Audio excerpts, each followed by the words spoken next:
name is Rekia, and my favorite hobby is cooking, and we are both senior dietetic students at Eastern Michigan University. Today we will be sharing a large batch meal that you can meal prep for the week. Large batch meals for the week allows you to make healthier choices. A few of my favorite things to meal prep are soups and pastas for dinners because you can make really large batches and they're good throughout the week. And then for breakfast, I love to make overnight oats and baked egg cups because they're quick and they're just grab and go. Today we'll be preparing large batch meals, and the large batch meal we selected was whole wheat spaghetti with a lentil tomato sauce.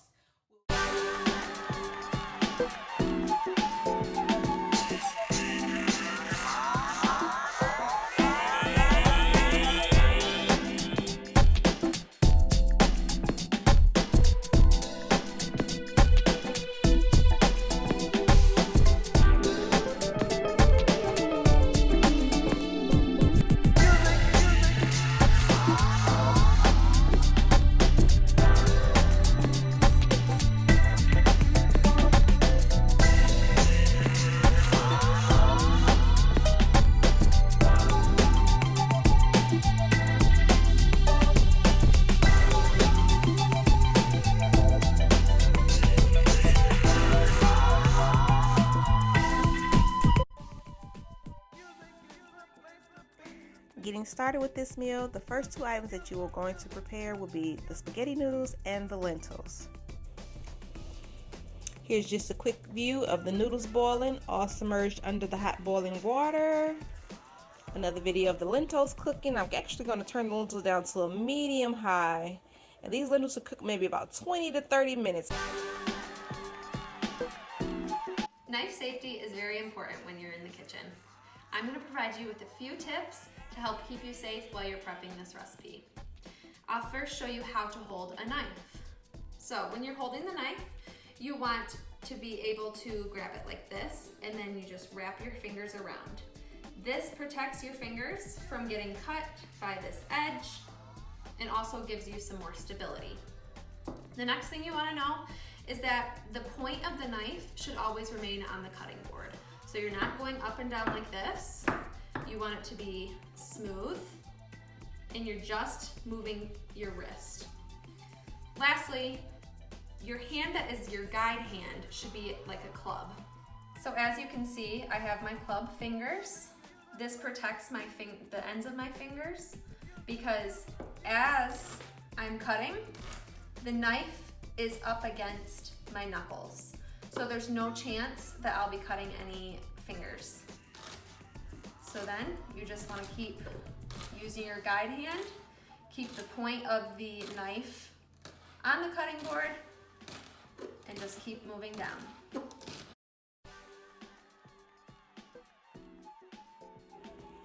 Giving the noodles a good strain to remove the excess water. I'll leave a little bit of water on that. I want to strain it completely dry, and I'm going to add these noodles back to the pot and finish preparing the sauce. Our lentils are just about done. I'm going to give it a quick smash test just to make sure that they are tender. Pick them up, smash between my fingers. The lentil has smashed. The lentil is ready to be added to the sauce.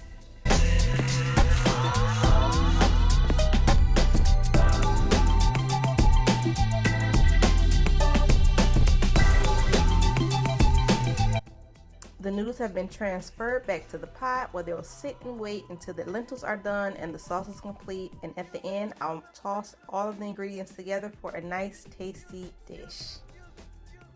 To start your sauce, you'll turn on your skillet over medium heat.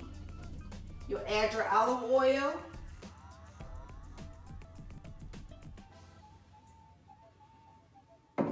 Allow the heat to come up and allow that heat to get warm, and you will dump our onions in. And we'll saute our onions until they become translucent and become a little brown. Now that our onions have cooked down a bit, we're going to add the fresh garlic. This fresh garlic can also be substituted as garlic powder if you don't have fresh garlic on hand.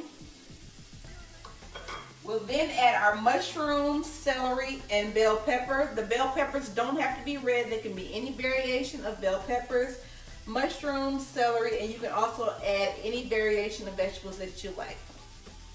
We'll add this all in and continue to saute for another 5 to 7 minutes until the vegetables are nice and soft.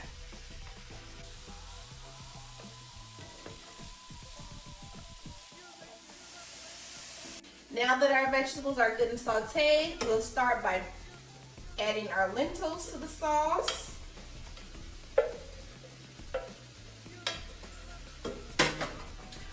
We'll add our water. A few drops of our Worcestershire sauce. And our spices. I'm using salt and pepper, but you can add any additional spices that you like to your flavoring.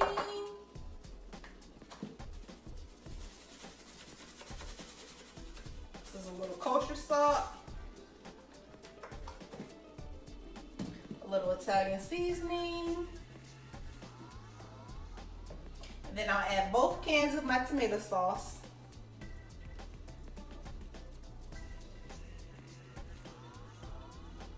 I'll give that a quick stir, and we'll let this simmer for about 10 minutes to thicken up the sauce.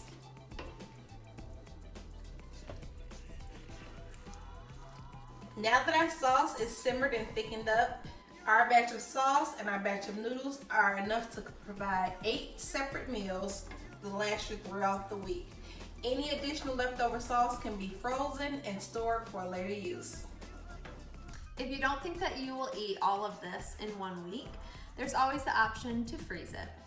This can be stored in the freezer up to 3 months. And just a few pointers when you're freezing foods. Before putting it in the freezer, you want to make sure that it's at least down to room temperature. So touching this right now, it's still a little bit warm. But once it is down to room temperature, you'll want to make sure that you have a lid that can shut tightly. And then you might want to label it just to say when you made it, so you know that in 3 months it should probably be thrown away. Also, if you want it the next day, you should take it out the night before to start thawing and just keep it in the fridge. And then the next day you can just dump it into a pan and heat it up again, and it will be just as good as it was when you first made it. And noodles are not a great item to freeze, so we recommend that if you are going to freeze this, just make some more noodles that day. Whole wheat pasta is higher in fiber and nutrients than white pasta. Eating more fiber promotes a feeling of fullness and can help regulate our digestive tract. Lentils provide 8 grams of protein per serving and are a very low-cost choice of a plant-based protein. There are also a variety of vegetables in this meal, including lots of different colors. You should always aim to make your plates very colorful because that means there are more vitamins in them. All of the ingredients for this recipe can be found at Swoop's Food Pantry, which makes it easy to make in your dorm room. This meal is a great choice to meal prep because it is nutritious, it is cost effective, and it is inexpensive and easy to prepare. As you can see, meal prepping does not have to be complicated.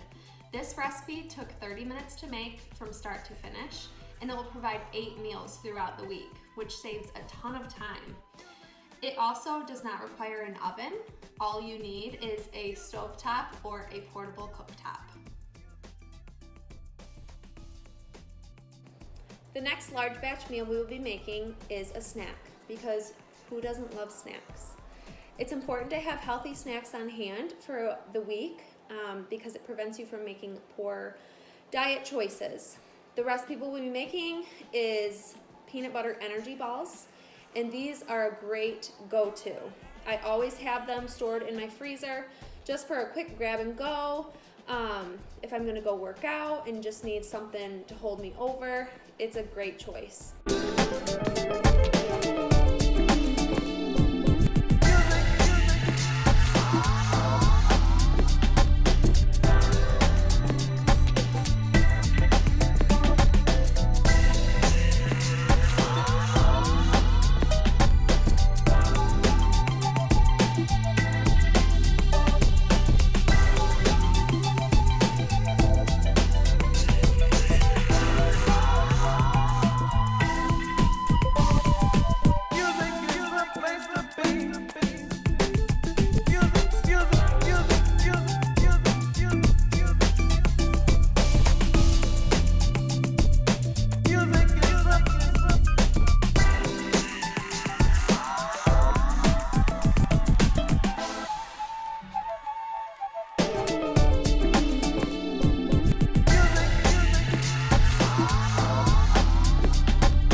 about the ingredients that I used. I used pure vanilla extract, but it tends to be a little pricey. So if you can find imitation vanilla, or if you have that on hand, that could work as well. I also used natural peanut butter. Just a note, when you are looking for peanut butter in the store, check the ingredients. All you want is peanuts and then salt.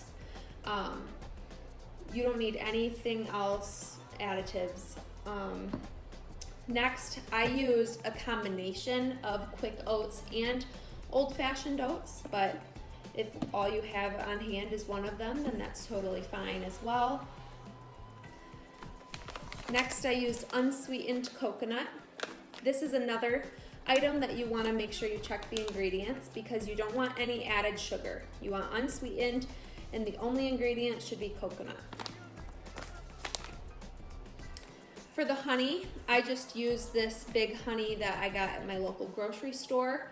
I do like to add honey from my area into my diet, because it can help your immune system. It can help fight off any colds or any issues you might be having. But it is more expensive, so I like to bake with just store-bought honey. Lastly, for salt, I used pink Himalayan sea salt, but if all you have on hand is iodized salt, then that works just as well. Now, what I really love about this recipe is that you can totally make it your own. All it requires is 1 cup of mix-ins, and it doesn't matter what you choose as mix-ins. I chose to use sunflower seeds, flax seeds, hemp seeds, and chia seeds, but I have a couple of examples laid out for you that you could also choose, such as pumpkin seeds if you wanted to make it like for Thanksgiving, dried cranberries for Christmas, or if you like dried fruit, there's some dried blueberries, and then also a great kid-friendly option, chocolate chips.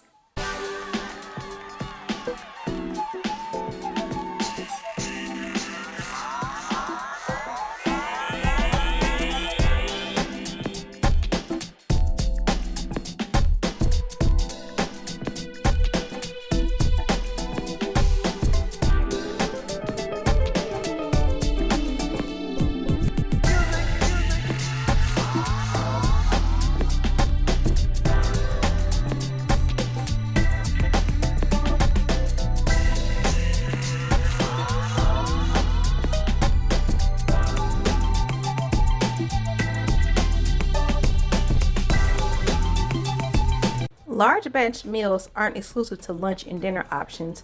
Today I'm going to share with you a great large batch meal for breakfast that'll help ensure that you eat breakfast every morning on the go.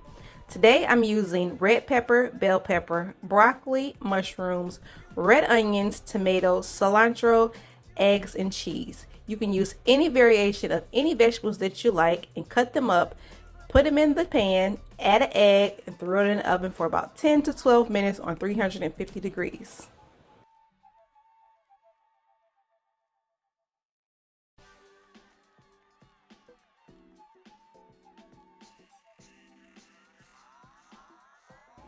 Now that I have all my vegetables cut up, these are the vegetables that I use to fill my cups, and I'll use the cilantro and the fresh tomatoes as the garnish. You can use any type of fresh herb for your garnish, or you can skip the garnish altogether. But cilantro is my favorite herb, and I use it on everything. So now that I have everything all chopped up, I'm going to add all my ingredients to the bowl. The broccoli, mushrooms, onions, and peppers. And one tomato fell in. I'll save the tomato and the cilantro to top the egg muffins once they come out of the oven. So now that I have everything in, I'll give that a quick toss.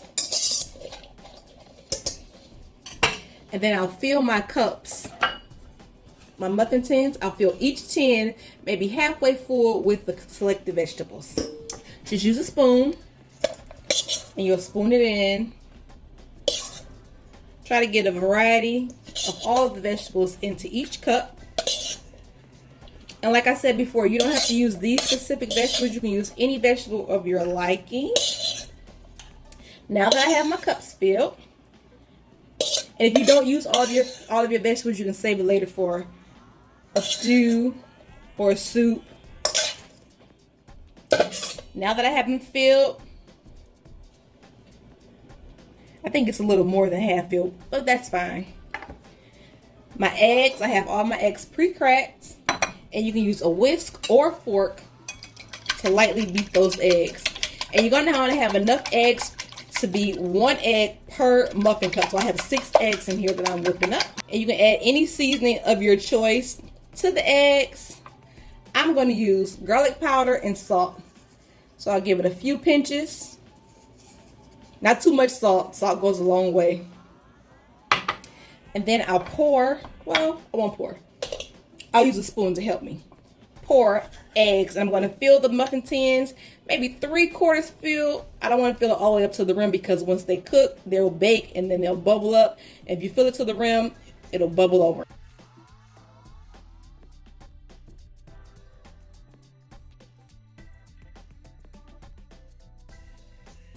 And if you choose to put cheese in, you can add cheese at this time, right on top before you pop them in the oven. I already have my oven preset and preheated at 350 degrees. And I'll put these in the oven and I'll bake these at 350 degrees for 12 minutes. But here is the egg muffins before they go into the oven. And I'm going to use a little cheese. I have mozzarella and shredded cheddar. So I just put a little on top of each muffin tin.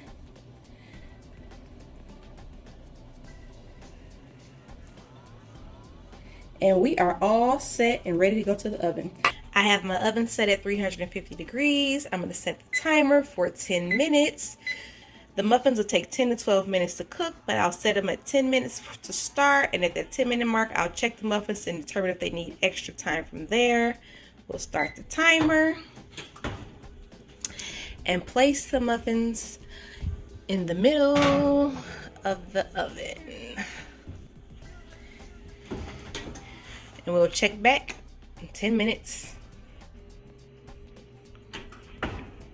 The muffins have been in about 8 minutes and they are coming along just good. They're starting to form into cups. We'll give them a few more minutes, but they are looking good.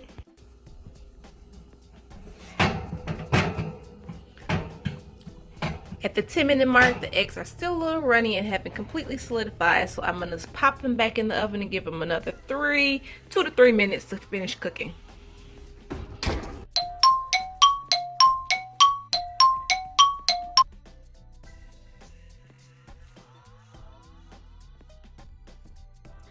The egg muffins have completed baking. A quick test to see if they are completely done. Stick a fork in. Fork comes out clean. The egg is done. Egg muffins are convenient and a great breakfast option for breakfast on the go. The egg muffins are done. I'll take a spatula and push around the sides just to release the muffin from the pan. I'll plate the muffins.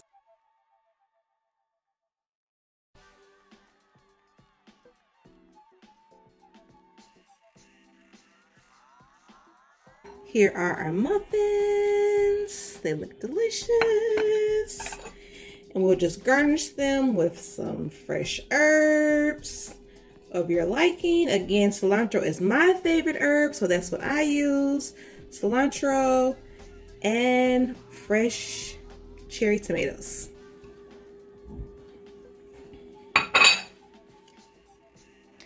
The egg muffins are complete and breakfast is served. Thank you all for watching. And we hope you enjoyed this meal.